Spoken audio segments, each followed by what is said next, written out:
Okay, guys, we're back. Another week, another episode. Episodes 2 of this new sort of show. Got two great guests coming up. We got Sally Pearson. We're going to hear from her about, I know a few people watching this probably remember her when she was winning the gold medal. She's just an absolute Australian icon back in the day. You dress up as her at school, all the news about her, Weet-Bix, Powerade, Sally Pearson, everyone knows. Absolute GOAT of Australian running and just an Australian legend. Yeah, it'll be mad to hear from her. Obviously such an Australian legend. Everyone knows her. Absolute legend. But we'll actually hear about what she felt around that time when everyone was dressing up as her. Everyone was reading her books, writing, drawing her, everything. Yeah, we'll hear about that later. And then we got Bronson Garlick, South Sydney Rabbitohs player, just yarning a few quickfire questions. And obviously, as you guys know, the full episodes are going to be still out. So the full episodes are already out. So go check them out if you want. Strap yourselves in. We're going to go for a bit of a joyride around these two episodes. So first up, we got Sally Pearson. We'll get into that. Let's go. What was that time like? Because I remember like that 2012, 2013, and a bit before that sort of, I was in like year 3. Please. Far out. Did you have to say that? No, but I remember. Don't mention your age. No, I remember like all the girls were dressed up as Sally Pearson for book days. Like people were doing, even when I told my girlfriend that you were coming on the podcast, she's like, oh, I did a school project on Sally Pearson. Yeah. And what was that sort of like for you as an experience? Oh, again, it's a bit of a shame because I tried to block a lot of it out. I didn't see probably even a quarter of what was happening because I didn't allow myself to, because I just wanted to focus on what I was doing. For me, being an individual athlete and trying to achieve these ultimate dreams that a lot of athletes dream of but never succeed was really intense. There were really intense moments for me. I wish I could go back and be a bit more relaxed about it, but that wasn't my style, unfortunately. I wish it was. But I had to do what was right for me. I loved people's thoughts and people wanting to dress up like me and do projects on me. And the amount of messages that I got coming through or emails that came through saying, oh, can you answer these 20 questions after email. I was like, I can answer one because I got like 100 or 1,000 more to go. So that was hard, and because you want to show support and you want to give back to them, but it's almost impossible if you want to stay focused on the job at hand. So yeah, they were great, but it was also very intense. Being that person in the sport, being the biggest name in the sport that at the time. And being the only one, like being the only gold medalist. There wasn't any other gold medalists in our sport at the time in Australia. So I had a lot of that pressure, that profile pressure on me as well to always deliver for people. But again, I loved it. I wanted to be the best anyway. So it wasn't like their expectations was scaring me because it's like they were my own expectations anyway. Yeah. I don't know why. I just have this vivid memory of obviously you winning gold, but then I remember you did this Powerade ad and it was running around the city. I don't know why. I just remember that ad so much. Great. I love that. Tell Powerade then. Yeah, Powerade. Shout out Powerade. Do it again. Yeah. He remembers it. Yeah, a great ad. It was a great ad. Yeah, it was a good ad. Yeah, because it was around the city or something, right? Yeah, it was like early morning. It was like we started at, I think it was nighttime, but it was showing that it was early morning, getting up. There was a lot of moving parts to that, and it was fun. And I think that those little moments that I got to experience as an athlete probably really solidified in my head that I might want to do more of this after my career as an athlete is finished. And I guess hence that's kind of acting. Well, it is acting. Even though you're playing yourself, it's still acting. It's being on set. It's getting comfortable in front of cameras and long hours repeating the same scene over and over and over again, and you have to be comfortable with that, and it didn't scare me off. Yeah, 100%. What was the reception like when you got back to Australia? Like you were in London, caught the flight back, got home. What was that like?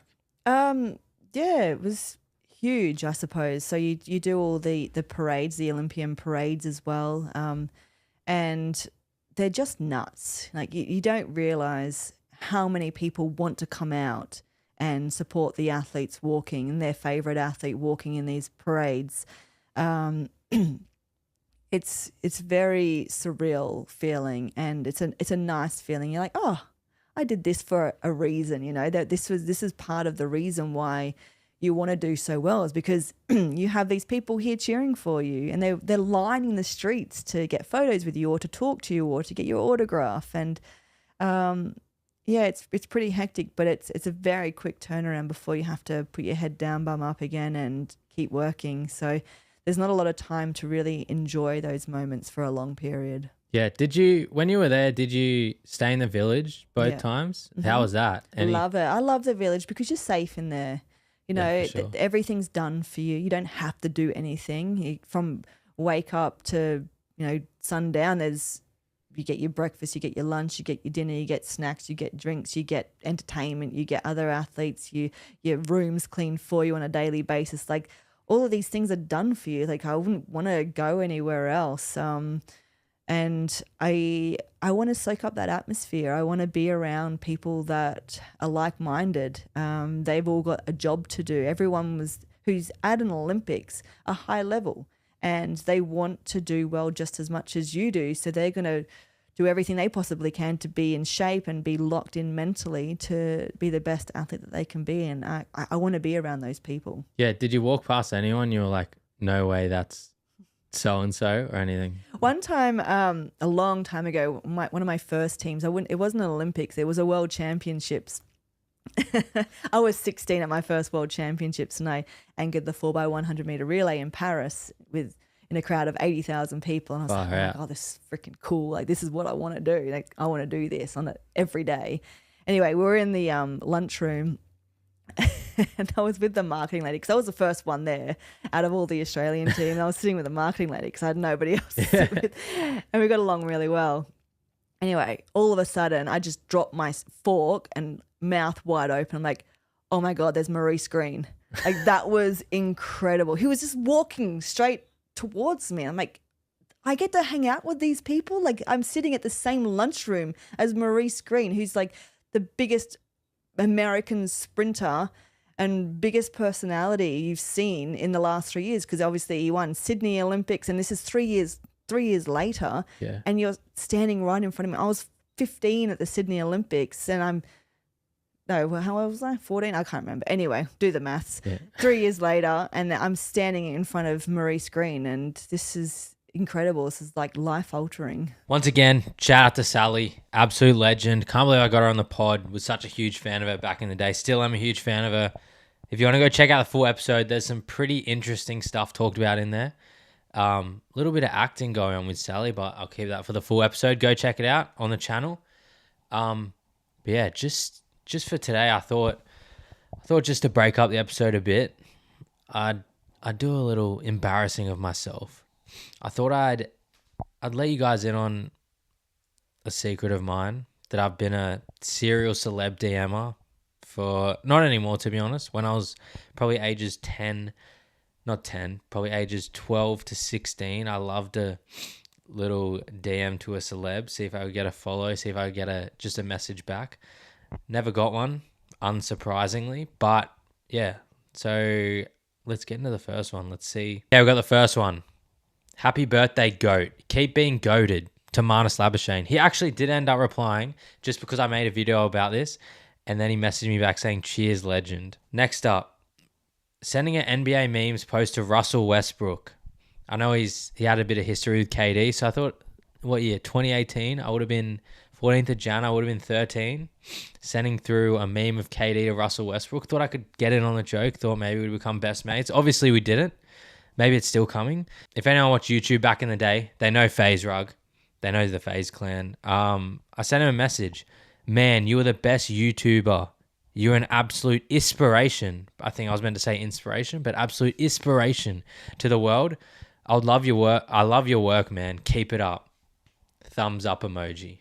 Shout out FaZe Rug. Next up, Tamari Martin. He played for Penrith. I think he's playing for the Warriors at the moment. Thanks for the photo, mate. I'm a big fan. Can I get a follow? Still waiting on that follow.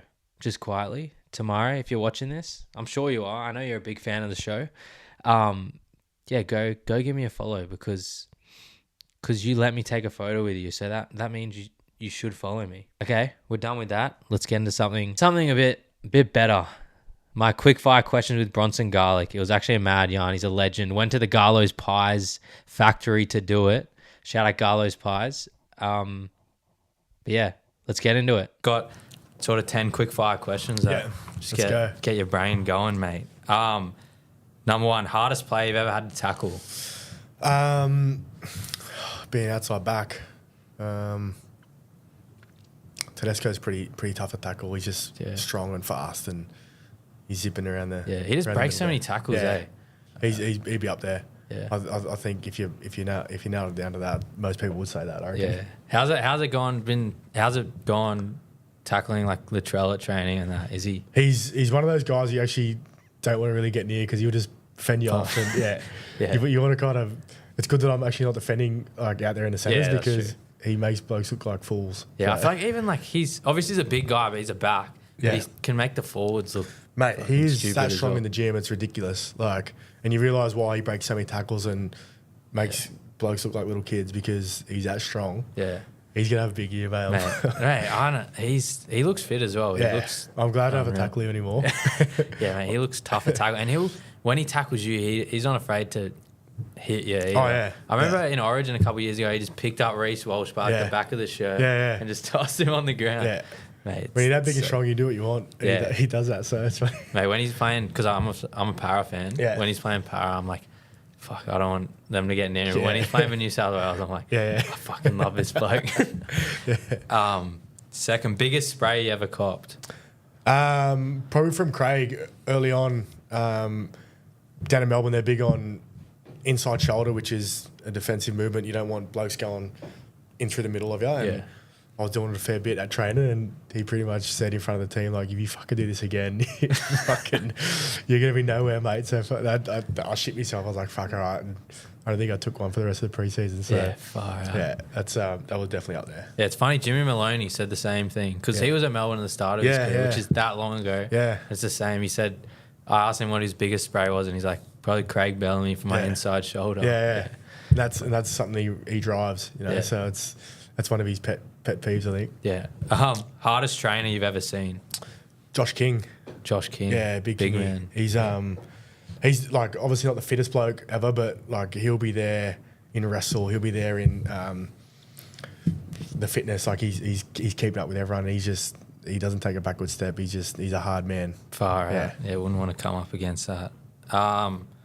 Who's winning in a game of footy? 13 Bronson Garlicks or 13 Sean Garlicks?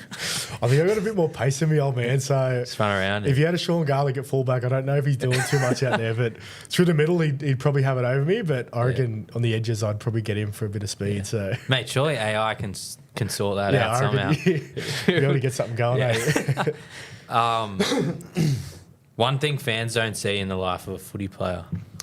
I reckon it's the hard work that goes on behind the scenes. Like obviously, you see the boys play on the weekend and what they go through on TV, but the amount of work that blokes put in behind the scenes to get their bodies right week in, week out for an NRL season is just ridiculous. Blokes getting needles to play, blokes getting painkillers before the games, you know, like even sometimes before sessions to be able to get through a session. Like no one sees that, and I think don't get me wrong, it's the best job in the world, and definitely prefer to be playing footy than to be digging holes. But that's definitely one thing that I think no one sees is the amount of shit that goes on behind the scenes. Each player, I guess. Describe Wayne Bennett in one word. I'll say aura because it just encapsulates a few different things. Yeah, fair enough. You just got that about him. Yeah, he's just like, even in press conference and that, if he doesn't want to answer a question, he won't answer. It's just funny as. No, he's the best. Most underrated player you've ever played with?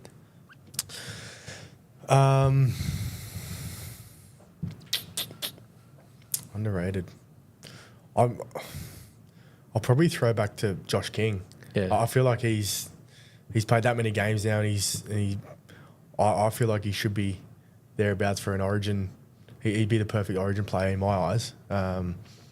I I hate to use the same bloke twice, but Yeah. I reckon that's definitely one of the most underrated. There's a fair few boys that obviously you see in those systems, even at Penrith and now the Dogs, like some of those guys that like just do the work and get no accolades, but when you go into the team meeting, they're the ones that are getting all the positive talk about him. You know, like they're doing the kick pressures and the kick chase and the try saving tackles and stuff like that. No one really sees that, you know. Yeah. So he's definitely the one that I played with there. How old is he? He's 30. Oh yeah, so he looks like he's 44, but he's 30. No, he's still got a few years left in the tank. Yeah, 100%. Worst nickname you've ever heard? Alec McDonald got chin because he's got a massive chin on him, and I don't think he liked it originally, but I think it just stuck. But that's pretty funny because I remember early days everyone was like, "Nah, it's slack," and then he was like, he didn't know how to take it. Yeah, but chin. Definitely up there because you look at him, it's pretty large, big fella. Yeah, but it's funny now. But it would have been rough early. Yeah, because I don't know who gave it to him, but it was almost like fuck, you got a massive chin and it just stuck. Yeah, I actually would love to know who gave him that. Surely, I think it was Christian Welsh. Could have been him. Oh really? Yeah, man, I thought he was one of the good guys. Nah, he pretends he's a good guy, but he's one of the worst guys ever. Oh really? I still remember that video of that when he slapped Cooper Johns in the face with that pie, but then Cooper Johns made the one when he got medically retired. Yeah. Bro, that was so funny. He acts like this really nice guy on the outside, but on the inside he's just he's a real fuckwit. Nah, that's funny. Yes. Funniest superstition you've ever seen? Funniest superstition, or just worst superstition? Like something just like, this is so dumb. I reckon most blokes would say me for what I used to think was a superstition of having, I still do it to a degree, but I don't think it's a superstition, but I'd have salt vinegar chips and plain milk the night before a game. Really? Yeah, which is a pretty weird combo. I had some sort of thing that I thought it would help me stay hydrated with the salt in the salt vinegar chips, and I love milk. So do you still do it? I still do it here and there, but not as much as I used to be like religious. I used to do it before every game, and blokes would be like, "What are you doing?" Every time they see me do it, "What are you doing, mate?" And kind of stuck for a bit. Yeah. That's. Are you gonna Saturday night? Are you gonna do it? I'm gonna have to. I think. Yeah. Biggest pest you've played with? Well, Cody Walker is a massive pest. He'd be definitely up there. Josh Reynolds is pretty. Yeah. He'd be up there when I was at the Dogs. There, he's always doing something, and I think he's grown up over the years. But when I first got there, he'd be into everyone, anything, and I think Cody Walker's up there as well. But then you see it in the games as well. They're probably doing that thing. Same thing. Just so funny to watch. Just pestering blokes. You know, like just get under their skin, and that's what makes them fucking great players. I remember Josh Reynolds just like, because that's when I like, obviously I still love footy, but when you're like 10, 11, you're like obsessed with it. Yeah. And that was when he was in his prime, and it was just so funny to watch some of the stuff he'd do. I can't even think of off the top of my head what he did. But he's just got some stories of what he used to say to blokes in games and shit. It's like, what? And then he'd come on the field and he'd be like, fuck, like, just the game just took over me, and I just felt like I needed to do that at the time, you know? So it's so funny because, like, obviously Cody Walker is a pest, but he's sort of like a bigger body and can kind of hit blokes. But Josh Reynolds was like one of the smaller guys on the field, and he's just spraying. Oh, mate, he put his body on the line, but wouldn't he? Yeah. He'd come out of the line when the shoulder charge was still in. I think he's got, he showed me some footage of, I think it was his debut game at, maybe he played at Canberra or something like that. And he come out when his first tackles was a shoulder charge, like a running shoulder charge like this, and he jumped in the air. It's like, how you doing that, mate? Okay, shout out Bronson, shout out Garlo's Pies. Shout out you guys for staying this long in the episode. Thanks for watching. If you want to check out the full episodes, I'll leave the links down below. Next Monday, we will be back to the interviews. So I'm going to release the mini show on Thursday. So the mini type show will come out on Thursdays. Maybe next week, maybe every 2 weeks. You have to wait and see. But the interviews will come out every Monday. But yeah, thanks for watching. Have a great week. Let's go.